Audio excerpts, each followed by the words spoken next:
This is Brian with ScreenFiles.com in review. What I'm looking at today is the 4th episode of Invincible, titled Neal Armstrong, Eat Your Heart Out. And I have to say, I'm beginning to not like this series. And the first time I'm noticing it is in this episode. Because there's this weird dichotomy between the art, which is getting progressively worse. Now, I dig that it's hand-drawn animation, for the most part. There's obviously CGI assets in the show, but for the most part, it is hand-drawn animation. But the thing is, it's not very good hand-drawn animation. It's very simplistic, which isn't a problem in and of itself. The problem is, it looks very simplistic. It looks very scratchy. And keep in mind something. This is a series that airs once a week. Now, I can't speak to how they're produced. They may have already done the entire season and just releasing them on a weekly basis. I have no idea. But the point is, it looks bad. Have you seen the old 1960s Spider-Man cartoon? The first component. Soon I will get the other two, and then I will control the world. Some of the animation in that looks better than the animation in this. Something that was created, as far as I'm aware, in 2020 and 2021, I assume. There's no excuse for that. With this episode in particular, this show looks really badly animated, and I don't know what's going on. But as I said earlier, I get the feeling, and it's just a theory, I have no idea if it's true. I get the theory that they're shooting their load on getting these big-name voice actors, and the cast is filled with them. Though they're skimping somewhere, they're cutting costs somewhere. And I believe that is happening on the animation front, because this is a janky-looking episode. Up till now, the animation, the hand-drawn aspect, if CGI is CGI, it doesn't really change. Though the hand-drawn aspects were what drew me to it in the first place. Now it just looks really not very good. It's not the worst thing I've ever seen, but conversely, it's not raw bakshi either. So, not liking it.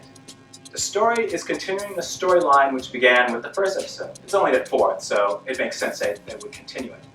Revolving around the Guardians of the Globe and who killed them and so on. Though the problem is, they're introducing new plot threads.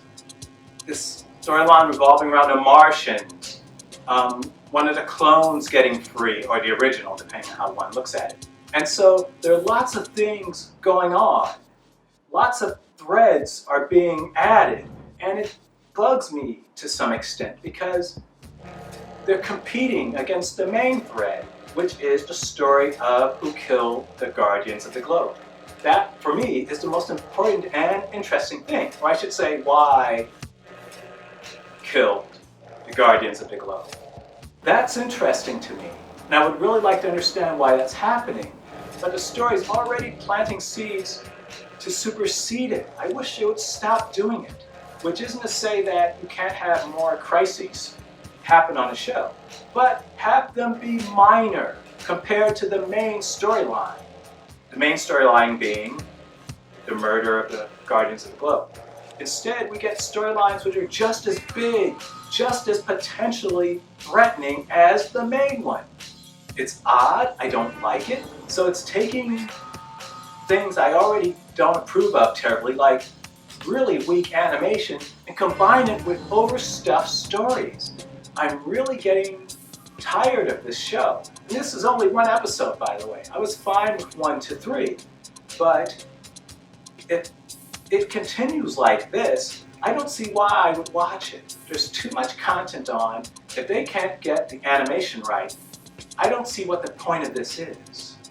I mentioned earlier about Martians, and this comes about when Omni-Man is asked by Cecil to escort a shuttle to Mars, to raise people's hopes that humans aren't as moronic as we oftentimes tend to be.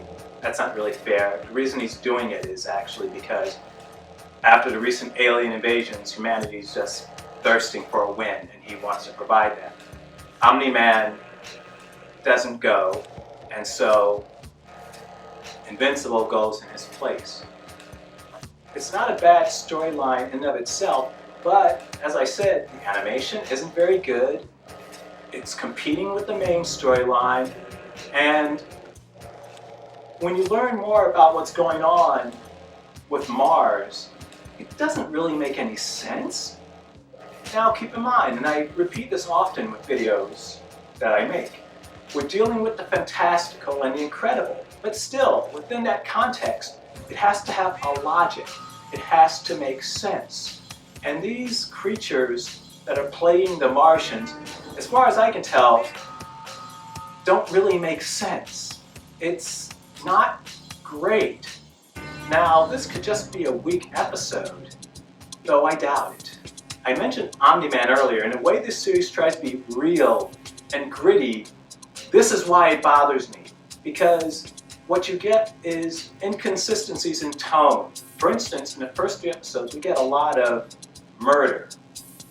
Now, in the 4th episode, we get Omni-Man sitting while France, if I recall, is being invaded by a giant serpent, which very much reminded me of King Tiger from Dark Horse. But in any case, he's sitting there while that's happening. Debbie asks him, monster attacking, hello, aren't you going to do anything? And he kind of says, no, let Cecil handle it, which is weird. And Debbie doesn't seem too concerned by that, which implies she's stupid or being willfully blind. In either case, it feels wrong. And that's what I mean when I talk about tone. They're aiming for one thing, trying to give it an edginess, though they're having characters act in a fashion which doesn't make sense, based on the characters, mind you. Debbie Stedman, I believe her name is, played by Sandra Oh, is depicted as a very strong, level-headed, clever woman, except now. It doesn't, Omni-Man acting in that fashion and her not getting serious red flags because of it is really, really odd. And I would argue that she should have. In the world that these characters exist in, that should have been the first thing to occur to her, that he's acting very atypical and very strange. Apparently it doesn't. So by my reckoning, Invincible Episode 4, Neal Armstrong, Eat Your Heart Out, is the weakest episode of the series thus far. And if you are considering getting off this ride, this would be the episode to do it. I probably won't, though, because I am curious to see if the 5th continues in this mode. So what do you think? This is Brian with ScreenFiles.com in review.